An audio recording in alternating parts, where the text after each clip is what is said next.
السلام علیکم ورحمۃ اللہ وبرکاتہ۔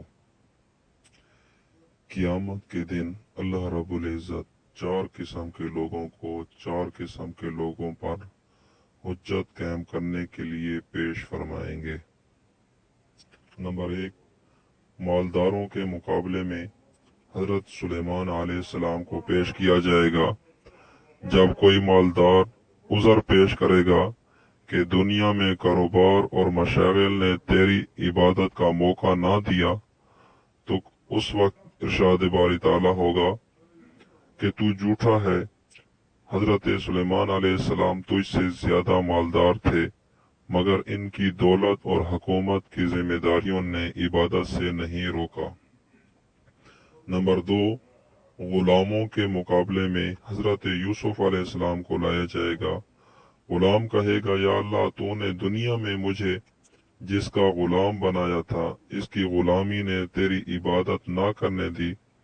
اس سے کہا جائے گا کہ تو نے غلط کہا ہے، تو غلط کہتا ہے۔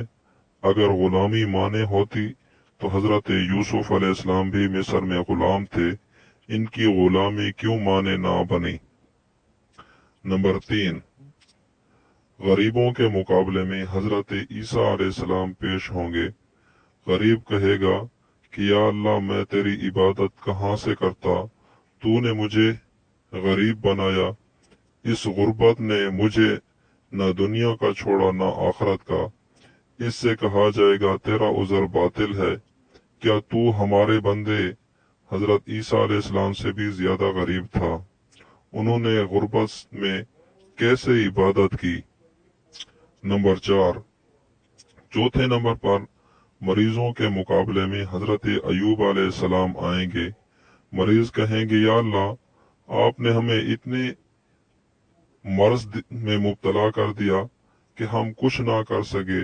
کہا جائے گا، تم بھی جھوٹے ہو، ذرا ایوب علیہ السلام کو دیکھو، کیا تمہارے امراض، تمہاری بیماری ان سے بھی زیادہ سخت اور تکلیف دہ تھی؟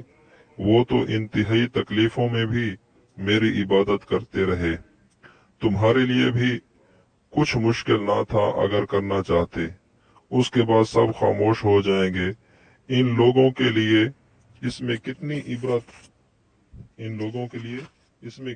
عبرت آمیز نصیحت ہے، جو ذرا سے بہانے پر، یعنی سر میں درد ہے، ذرا سے بخار کی وجہ سے فرض نماز چھوڑ دیتے ہیں۔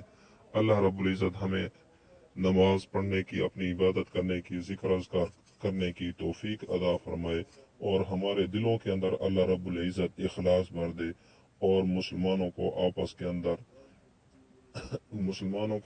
کے اندر مل جل کر رہنے کی توفیق عطا فرمائے۔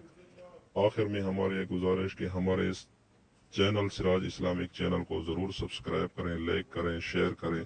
جزاک اللہ خیرہ۔